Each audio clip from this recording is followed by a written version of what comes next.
قل إن كنتم تحبون الله فاتبعوني يحببكم الله ويغفر لكم ذنوبكم۔ سب سے پہلے ہم دیکھتے ہیں اتباع کا مطلب کیا ہوتا ہے، چونکہ یہ لفظ بار بار اس درس میں آئے گا۔ اتباع کا مطلب ہوتا ہے تابع داری کرنا، فرما برداری کرنا، پیچھے پیچھے چلنا۔ اور سنت کا مطلب ہوتا ہے رسول اللہ صلی اللہ علیہ وسلم کے قول، فعل، عمل، تمام چیزوں کو، چاہے وہ آپ صلی اللہ علیہ وسلم کی بات ہو، آپ کا اپنا عمل ہو، یا آپ صلی اللہ علیہ وسلم کے ساتھ کوئی کام، آپ صلی اللہ علیہ وسلم کے پاس کوئی کام کیا گیا ہو اور آپ نے اس پر لوگوں کو روکا نہ ہو، یہ تمام کی تمام چیزیں سنت کہلاتی ہیں۔ تو اس طریقے سے اتباع سنت کا مطلب یہ ہوگا کہ رسول اکرم صلی اللہ علیہ وسلم کے طریقے کی تابع داری، آپ کے اسوے کی اور آپ کے عمل کے پیچھے پیچھے چلنا، فرما برداری کرنا۔ دنیا میں ایک ہی ایسی ذات ہے جس کی فرما برداری کا، جس کی اتباع کا مکمل اور مطلق طور پر حکم دیا گیا ہے۔ دنیا میں صرف ایک ہی ایسی ذات ہے اللہ کے بعد جن کی اطاعت و فرما برداری کا مطلق حکم دیا گیا ہے، یعنی کوئی اور اگر حکم دے گا آپ کو، والدین بھی بڑے اہم ہوتے ہیں، لیکن ان کے حکم میں یہ دیکھا جائے گا کہ آیا وہ درست بات کا حکم دیتے ہیں یا غلط کا بات کا حکم دے رہے ہیں، کوئی بھی ہو ایسے۔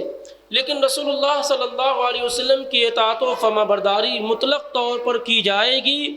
اندھے اور بہرے ہو کر کے کی جائے گی۔ یعنی یہ نہیں پوچھا جائے گا کہ اللہ کے رسول صلی اللہ علیہ وسلم نے ایسا کیوں کہا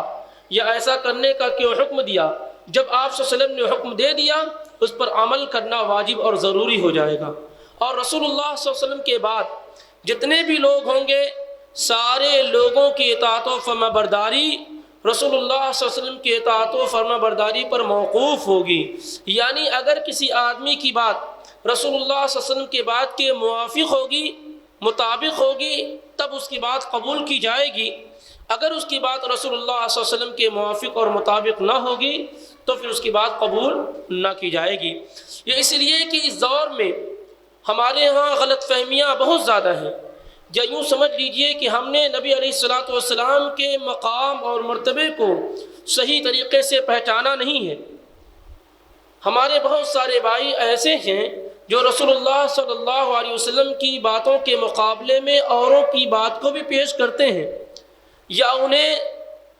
ماننے کی کوشش کرتے ہیں۔ حالانکہ معاملہ یہ ہے کہ اگر رسول اللہ صلی اللہ علیہ وسلم نے کسی کو امیر بنا دیا ہو، کسی کو رہبر بنا دیا ہو، تب بھی اگر وہ غلط کام کا حکم دیتے ہیں تو ان کے اطاعت و فرما برداری نہیں کی جائے گی۔ مثال کے طور پر مشہور بات ہے، مشہور روایت ہے، مشہور واقعہ ہے کہ آپ صلی اللہ علیہ وسلم نے چند صحابہ کرام کو ایک جگہ بھیجا اور ان میں ایک شخص کو جماعت کا امیر بنایا، اور آپ صلی اللہ علیہ وسلم نے کہا کہ تمام صحابہ سے کہ یہ امیر جو ہیں ان کی اطاعت و فرما برداری واجب اور ضروری ہوگی۔ چنانچہ ایسا ہی ہوا، لیکن کسی بات پر ناراض ہو کر کے جماعت کے امیر نے، جنہیں اللہ کے نبی صلی اللہ علیہ وسلم نے امیر بنایا تھا، غصے میں آ کر کے یہ حکم دیا کہ لکڑیاں اکٹھا کی جائیں اور آگ لگائی جائے،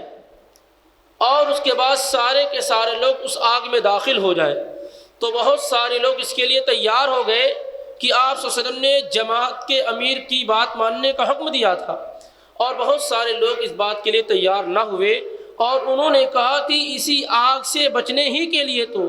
ہم نے رسول اللہ صلی اللہ علیہ وسلم کا کلمہ پڑھا ہے، آپ پر ایمان لائے ہیں، پھر اگر اسی آگ میں داخل ہو جائیں تو کلمہ پڑھنے کا فائدہ کیا ہوگا؟ اس لیے ہم اس آگ میں داخل نہیں ہوں گے۔ اور ان لوگوں کو جو آگ میں کودنے کے لیے تیار تھے ان کو بھی کنونس کرنا شروع کر دیا، اور یہاں تک کہ آگ سرد ہو گئی، ٹھنڈی ہو گئی، اور کوئی آگ میں داخل نہ ہوا۔ جب اللہ کے نبی صلی اللہ علیہ وسلم کے پاس صحابہ آئے تو آپ صلی اللہ علیہ وسلم نے کیا کہا؟ لو دخلتموہا، اگر تم اس آگ میں داخل ہو جاتے، کود جاتے، ما تزالو، تو اسی آگ کے اندر رہتے کب تک؟ الی یوم القیامہ، قیامت تک۔ یعنی اگر تم نے